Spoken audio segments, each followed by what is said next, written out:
ونعوذ بالله من شرور أنفسنا ومن سيئات أعمالنا من يهده الله فلا مضل له ومن يضلله فلن تجد له وليا مرشدا أشهد أن لا إله إلا الله وحده لا شريك له وأشهد أن محمدا عبده ورسوله لا نبي ولا رسول بعده.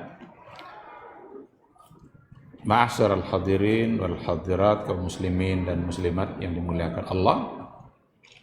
Kembali kita bersyukur kepada Allah Subhanahu wa taala. Alhamdulillah atas rahmat dan karunia Allah kita dimudahkan untuk beribadah pada malam hari ini. Kita berharap mudah-mudahan semua ibadah Ramadan kita, apakah itu siam atau qiyam atau tilawatul Quran dan ibadah-ibadah lainnya, kita berharap semuanya tersimpan dalam catatan amal soleh kita yang mudah-mudahan timbangannya semakin berat, sehingga nanti ketika ditimbang di hari mahsyar, di hari hisab, timbangan amal soleh kita bisa mengalahkan timbangan dosa, untuk kemudian kita masuk ke dalam kelompok ashabul yamin. Di akhirat ada dua kelompok, ashabul yamin dan ashabus shimal. Orang-orang yang amalannya banyak mengalahkan keburukannya, maka masuk dalam kelompok ashabul yamin. Mudah-mudahan kitalah orangnya, insya Allah. Sama-sama kita juga harus bersalawat dan salam untuk Rasul kita yang mulia Nabi Muhammad sallallahu alaihi wasallam. Allahumma salli ala Muhammad wa ala ali Muhammad.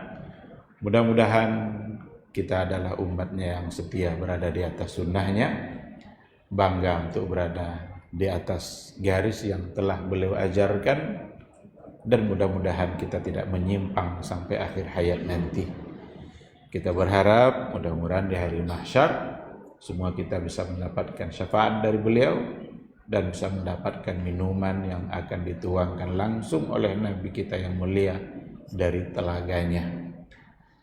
Amin, amin ya rabbal alamin.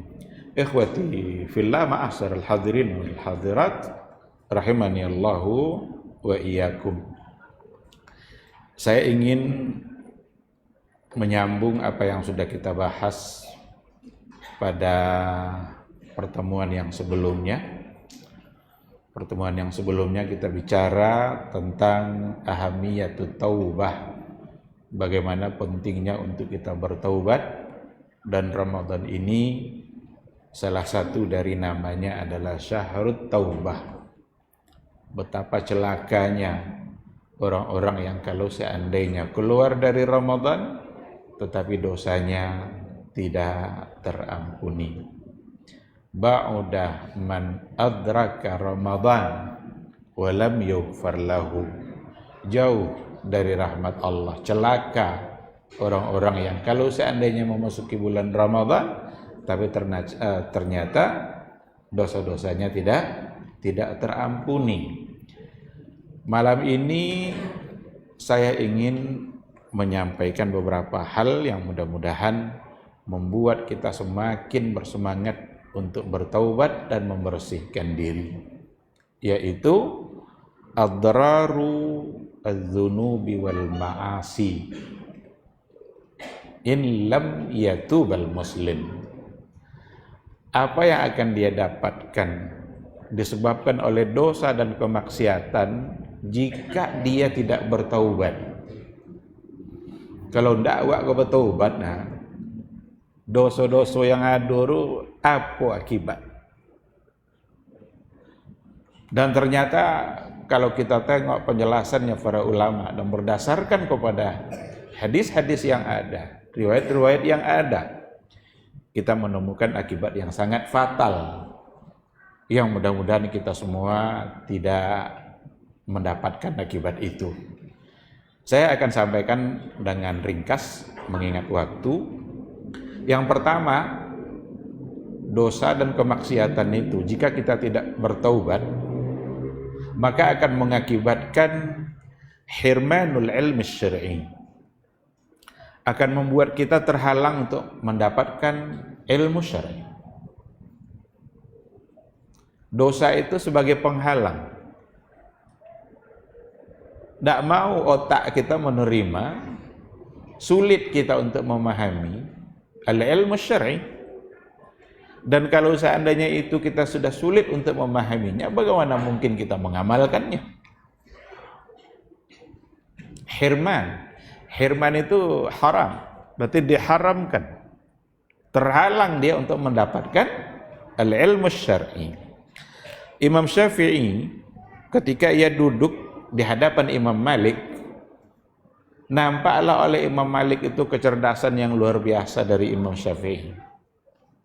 Jadi Imam Syafi'i itu adalah seseorang yang berguru secara langsung kepada Imam Malik. Imam Malik itu gurunya, Imam Syafi'i itu muridnya. Walaupun pada akhirnya Imam Syafi'i itu salah seorang ulama yang juga dari metode ijtihad dia lahir sebuah mazhab yang dikenal sebagai al-mazhabus Syafi'i.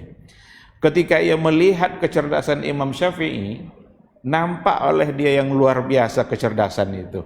Apa kata Imam Malik kepada Imam Syafi'i? Inni arallaha qad alqa ala qalbika nuran fala tudfi'hu bi zulmatil ma'siyah. Kata Imam Malik, sungguh saya melihat Allah telah menuangkan ke dalam hatimu nuran. Nuran itu cahaya. Fala tudfihu bi zulmatil ma'siyah. Jangan kamu padamkan cahaya itu dengan kegelapan maksiat.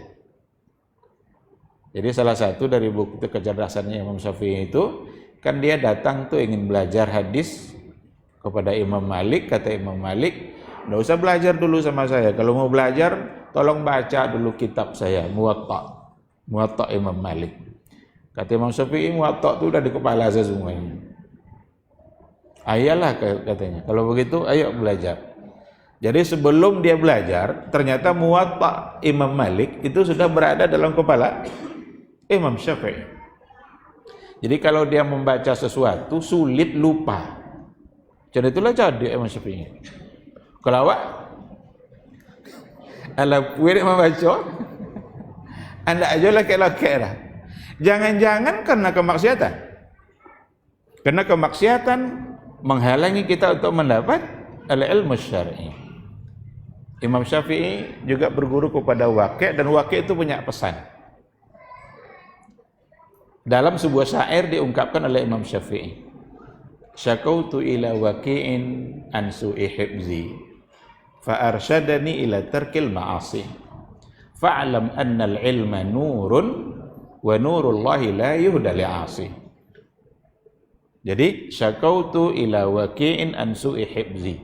Pernah satu ketika agak sulit beliau itu memahami sebuah hadis. Kesulitan memahami satu hadis itu membuat dia melaporkan kepada gurunya yang bernama Waqi'. Jadi apa sebenarnya ini, kok sulit saya menghafalnya, sulit saya memahaminya. Fa arsyadani ila tarkil ma'asi.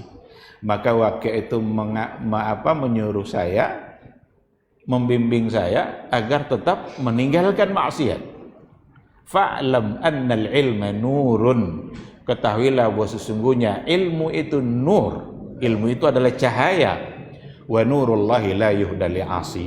Dan cahaya Allah tidak diberikan kepada pelaku dosa. Nurullah. Al-ilmu nur.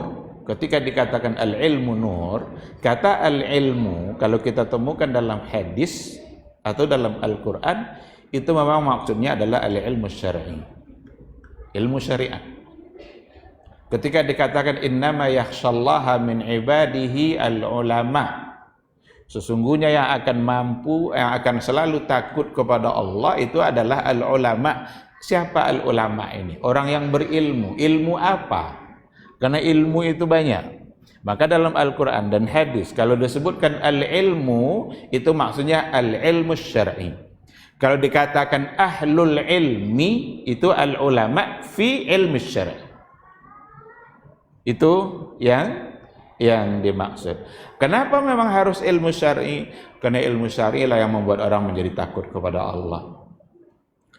Ilmu itu kan banyak, ada fisika, ada kimia, ada berbagai macam ilmu kedokteran. Ahli fisika tidak akan pernah takut kepada Allah kalau dia tidak beriman kepada Allah.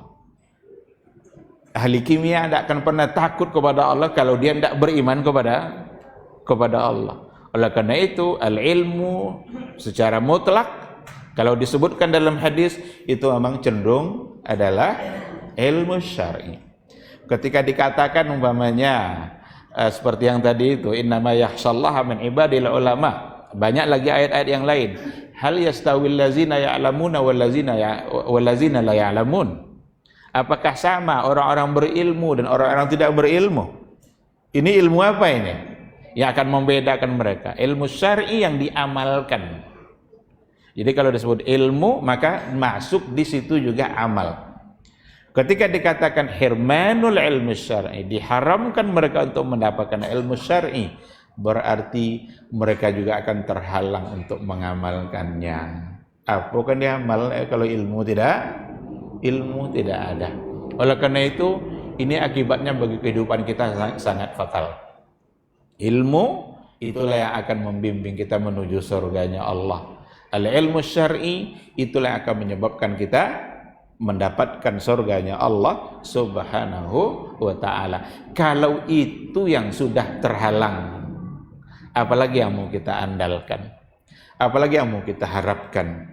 Oleh karena itu, kalau memang dosa dan kemaksiatan itu akan menghalangi kita untuk mendapatkan al-ilmu syar'i, maka kita mesti bertaubat dan memohon ampun kepada Allah dari semua dosa-dosa yang telah kita lakukan. Ikhwati fillah, ma'asyiral hadirin wal hadirat rahimani Allah wa iyyakum. Oh, ada Pak Ustaz, dia suka maksiat tapi banyak dia hafal Quran. Dia orangnya pendosa, tetapi kalau berdebat menang tawi. Bapak ya, plus keberkahan, ilmu dan keberkahannya. Karena ilmu itu yang kita harapkan tidaklah semata-mata ilmunya, tapi yang kita harapkan dari ilmu itu adalah keberkahan yang diberikan oleh Allah Subhanahu wa ta'ala disebabkan oleh ilmu yang ada. Oleh karena itu kita bisa mengambil keberkahan melalui ilmu syar'i, melalui pemahaman-pemahaman agama yang diberikan oleh Allah dalam kehidupan kita. Itulah yang akan mendatangkan keberkahan. Seandainya memang dia banyak mengenal ilmu syar'i, barangkali keberkahannya yang tidak ada. Karena berkah itu artinya adalah ziyadatul khair. Berkah itu sendiri artinya ziyadatul khair, bertambahnya kebaikan. Ziyadatut ta'ah, bertambah ketaatan. Kalau kita punya ilmu, lalu ilmu itu diberkahi oleh Allah, maka bertambahlah ketaatan kita kepada Allah, bertambahlah kebaikan kita di sisi Allah. Tapi kalau seandainya ada orang punya ilmu dan tidak berkah, tidak diberkahi, maka tidak bertambah ketaatannya melalui ilmu yang diberikan, tidak bertambah kebaikannya melalui apa yang diberikan oleh Allah Subhanahu wa ta'ala. Kalau sudah seperti itu, berarti di akhirat nanti dia justru balasannya lebih dahsyat daripada yang tidak berilmu. Maka dalam satu hadis dikatakan juga oleh Rasulullah SAW, di antara yang pertama masuk neraka justru adalah al-alim. Yang pertama masuk neraka itu adalah justru alim mujahid, orang berjihad di jalan Allah, orang yang berilmu. Kok bisa orang berilmu pula yang pertama masuk neraka? Kalau gitu tidak usah pakai ilmu. Bukan itu maksudnya.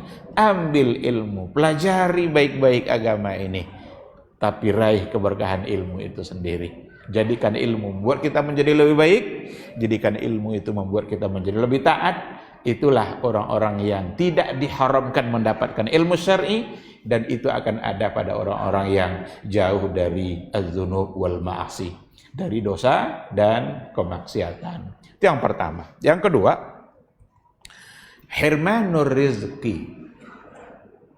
Hirmanur rizki. Kalau tadi ilmu, sekarang rizki. Penghalang untuk mendapatkan rizki. Itu para ulama mengambil dari mafhum mukhalafah.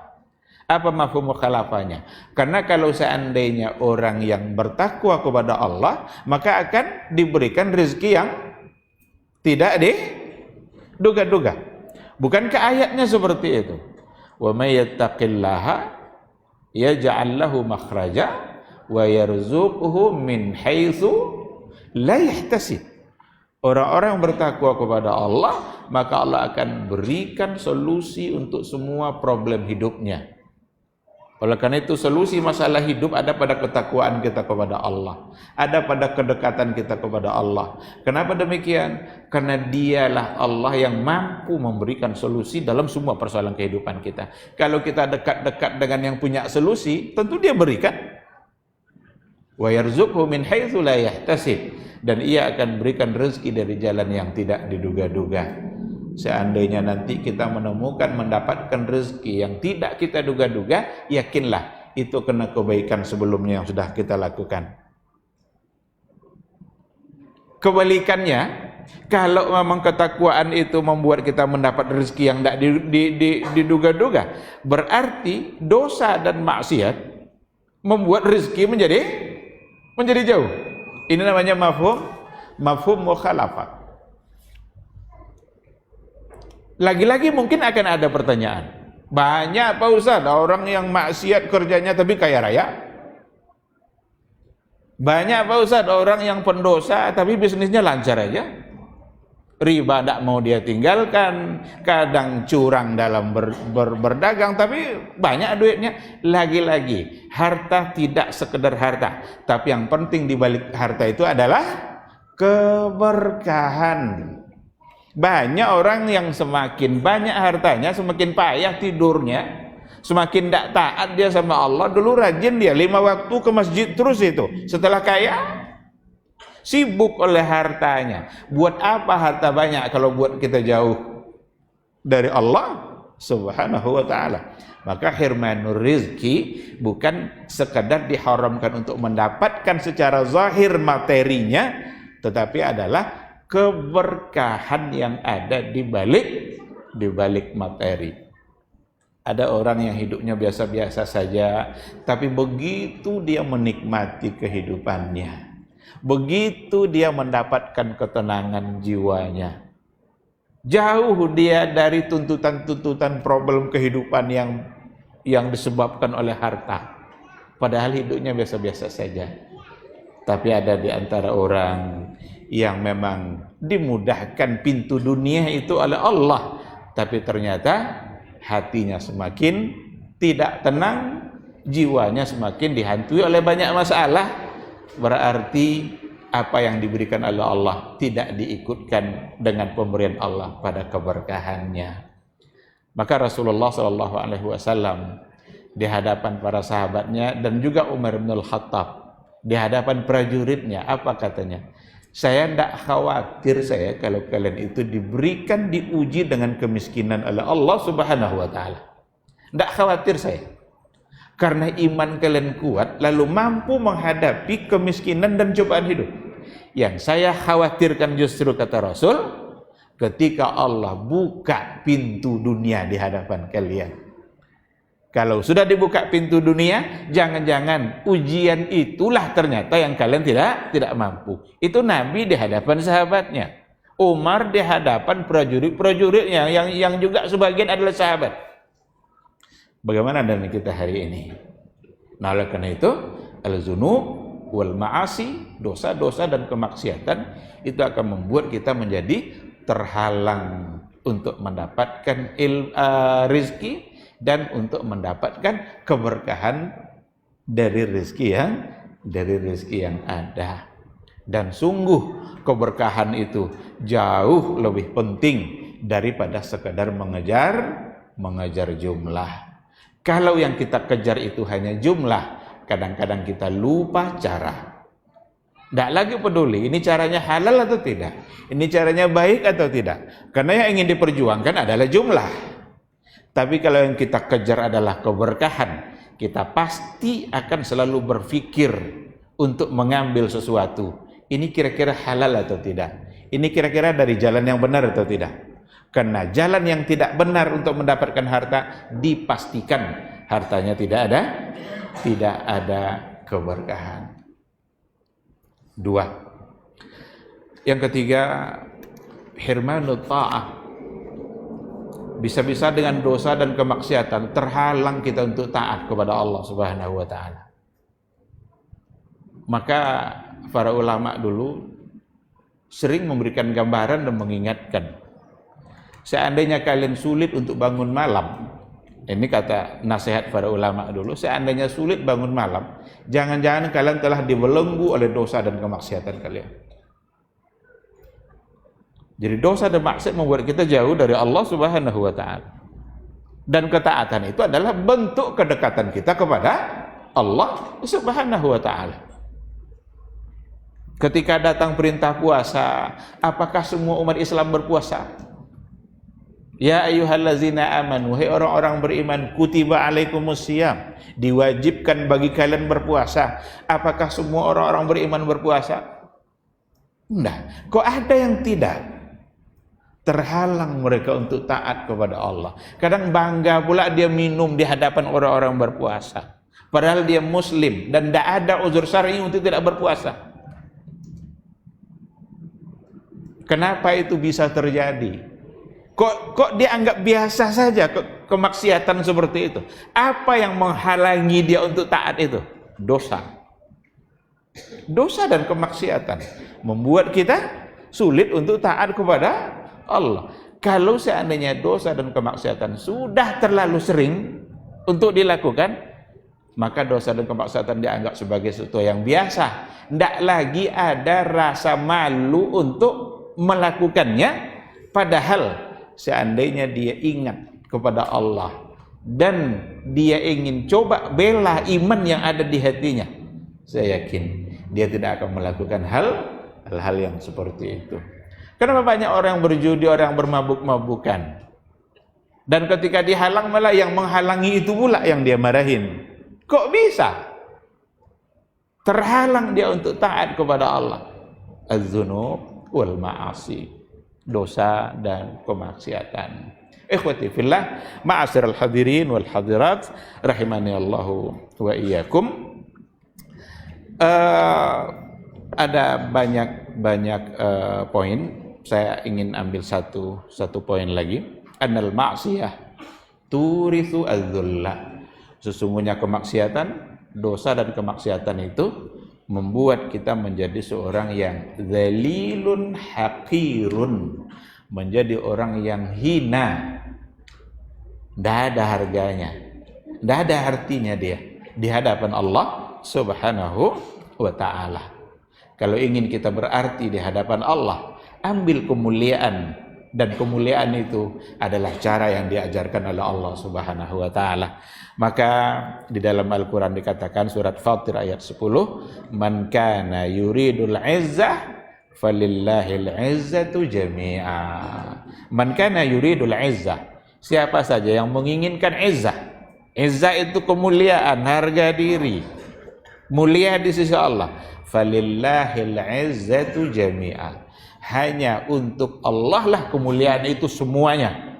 Artinya adalah semua bentuk kemuliaan tidak akan mungkin kita dapatkan kecuali dengan cara yang telah diajarkan oleh Allah dan oleh Rasulullah sallallahu alaihi wasallam. Kalau kita bertahan dalam dosa dan kemaksiatan, berarti kita telah memilih cara yang tidak diajarkan oleh Allah atau yang dilarang. Maka mustahil kita menjadi orang yang mendapatkan izzah, tapi justru kita menjadi orang yang dzalil, haqir, orang yang sangat hina di mata Allah, bahkan juga hina di sisi manusia. Kita berharap mudah-mudahan Ramadan kali ini benar-benar, saya ingin menasihati pertama diri saya sendiri, kemudian kita secara semuanya, benar-benar kita manfaatkan semua detik waktu kita untuk bertaubat kepada Allah, agar semua dosa-dosa kita terhapus, dan untuk kemudian kita mendapatkan kemuliaan dan keberkahan dari Allah Subhanahu wa ta'ala. Terima kasih, mohon maaf. Saya cukupkan sampai di sini. Mudah-mudahan ada manfaatnya dan semoga Allah selalu membuka pintu hati kita untuk tetap taat dan istiqamah berada di atas syariatnya. Amin, amin ya rabbal alamin. Subhanakallahumma bihamdika asyhadu an la ilaha illa anta astaghfiruka wa atubu ilaik. Wassalamualaikum warahmatullahi wabarakatuh.